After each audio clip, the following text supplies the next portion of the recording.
Hello everyone, and welcome to day number 11 of your daily Chafetz Chaim. Today we continue with the Chafetz Chaim's introduction to the laws of Lashon Hara and Rechilus, as he gives his list of the various prohibitions that a person will violate by speaking Lashon Hara.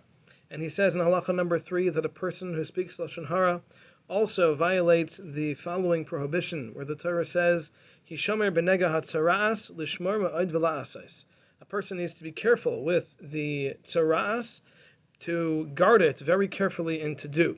And our sages teach us, what does this mean, to guard it very carefully and to do?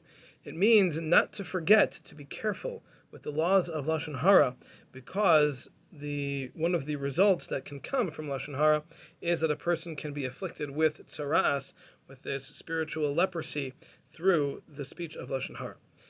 In addition, halacha number 4, the Chafetz Chaim says a person will also violate the prohibition of lifnei iver leisitin michshel.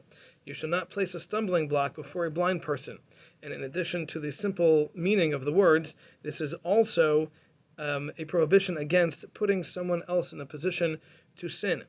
And therefore the Chafetz Chaim says that both the speaker and the one who is listening to the Lashon Hara will both be in violation of this prohibition, because each one is putting the other in a position to sin.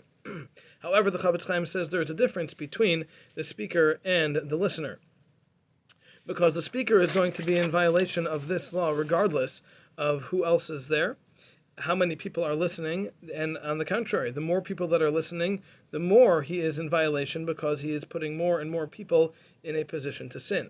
However, when it comes to the one who is listening, then perhaps he is only going to be in violation of this law if he is the only one present when the person speaking the Lashon Hara begins to speak to him. Because if he were to leave, then the one speaking the Lashon Hara would have no one to speak to, and then the prohibition would have been avoided altogether. And therefore, by staying and listening to the words of Lashon Hara, he is putting the speaker in a position to violate by the fact that he himself didn't walk away.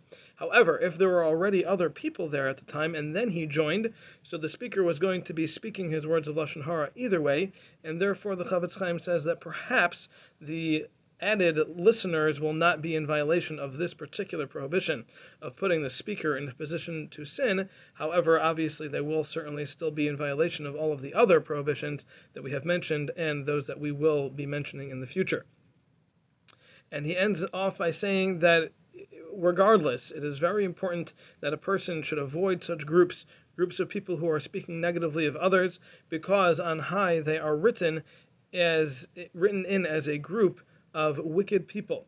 As the will of Rabbi Lezer Hagadol states, that he told his son Hyrcanus the following words: "My son, do not sit with groups of people who speak negatively of others, because when the words ascend up to the heavens, they are written down, and everyone who is present is inscribed as a member of a wicked group."